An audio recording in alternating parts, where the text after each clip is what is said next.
कंटापाटना ग्राम में जोर जबरदस्त रास्ता निर्माण को ग्रामवासी विरोध उत्तेजना परिस्थिति सृष्टि। ढेंकानाल जिला सदर ब्लॉक बलियांबा ग्राम पंचायत कंटापाटना ग्रामवासी सराकपाटना ग्रामवासी सरकारी जमी उपरे जड़े व्यक्ति जोर जबरदस्त रास्ता निर्माण करने शुक्रवार सकाळे विभिन्न सामग्री पकाई देखा पर ग्राम में उत्तेजना परिस्थिति सृष्टि होईछि। सूचना मुताबक ग्रामवासी पक्षर सरकारी सहायता एक शनि मंदिर कर ग्रामर महिला माने पूजा पाठ करती।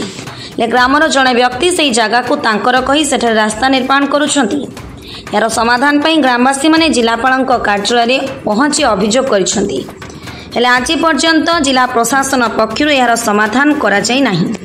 हेले उक्त व्यक्ति जनक जोर जबरदस्त रास्ता निर्माण पर सामग्री पकाई सकाळ समय यहां नहीं उत्तेजना देखा देथिला।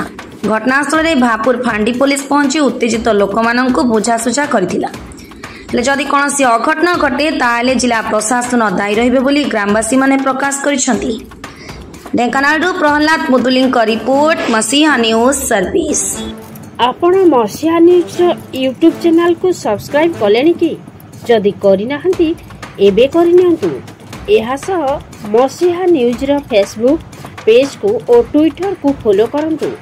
तासह मसीहा न्यूज रो ऐप आसी गलानी निज मोबाइल रो प्ले स्टोर रो डाउनलोड करनियंतु। जय जगन्नाथ। मोना तिलोतमा साहू कंटापाटना बेल गछ मूले उत्साह होता आउ महाप्रभु बर्षारे महाप्रभु भासिले गुआ गौड़ी बालियांबार सरपंच अक्षर लेखा थे कुआ पोछा करेंगे गोड़ तले पड़िया से 20,000 टଙ୍କା देले। तापर समस्ते घर पिछा 500 लेखा हसुल कले। तापर ठाकुर प्रतिष्ठा करके ठाकुर पूजा कले।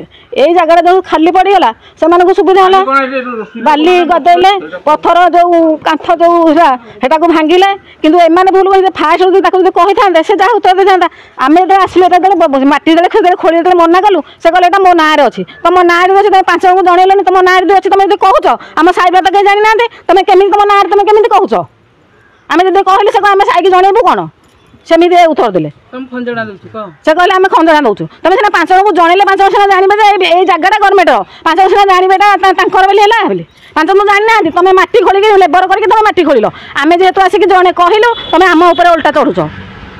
महापुर बसिले सी निजे बसी हुमेरे पचरा है मंडप हम बोली कथा होता दान जो देले सब पैसा एटा मंडप हम बोली कथा होता कि पचरा से कहते मो कान कथा बाजिनी।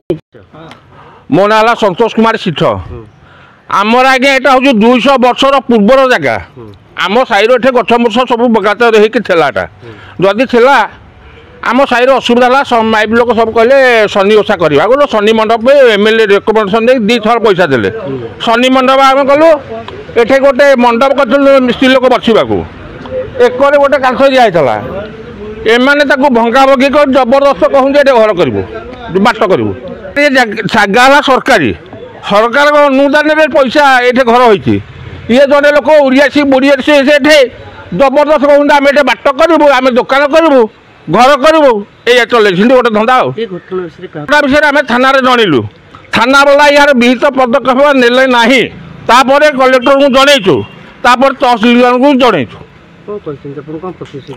से कहले आम बुझीबू आदि जिनसर समाधान न हुए जिला प्रशासन ए दायी रही परिस्थिति सृष्टि हम से दायी रही।